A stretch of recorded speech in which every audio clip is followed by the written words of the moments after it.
నమస్తే అండి. చైనాకి మనకి శత్రుత్వం అన్నది లేదు. అలాగే టర్కీకి మనకి ఏమైనా శత్రుత్వం ఉందంటే అది లేదు. పాకిస్తాన్తో శత్రుత్వం ఉంది. చైనాతో మనకు శత్రుత్వం లేదు. మనతో చైనా శత్రుత్వం పెట్టుకుంది.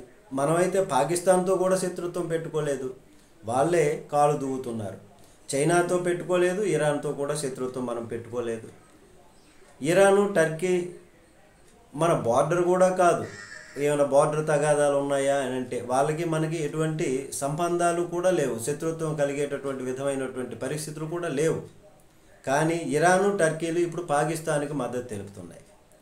ఎందుకు మద్దతు ఇస్తున్నాయంటే మతం పిచ్చే, కులగజ్జి మతగజ్జి అంటాం కదా, అలాగే మతగజ్జ.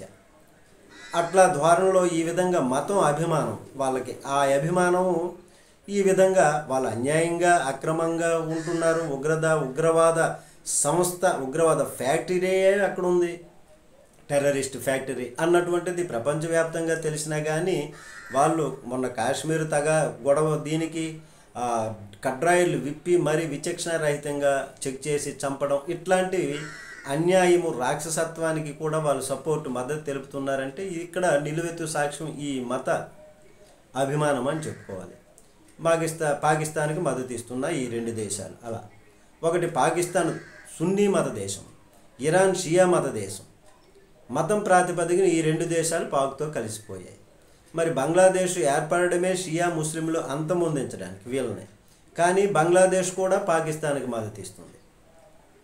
ఎవరికి వారుగా ఇండివిజువల్గా ఉన్నప్పుడేమో ఒకరినొకరిను కొట్టుకోవడం, చంపుకోవడం, ఇట్లాగా అల్లర్లు చేసుకోవడం చేస్తారు. మరి షియాల మీద పెద్ద ఎత్తున దాడులు చేసి చంపారు పాకిస్తాన్ వారు. అలాగే చున్నీల మీద దాడి చేసి చంపారు బంగ్లాదేశ్ వారు. ఇప్పుడు వేరే దేశంతో వస్తే, వేరే దేశంతో మన భారతదేశంతో పాకిస్తాన్కి వస్తే వీరందరూ ఏకమైపోతారు. మరి అక్కడ అన్యాయమో అక్రమమో ఇవేమి అక్కర్లేదు వాళ్ళకి.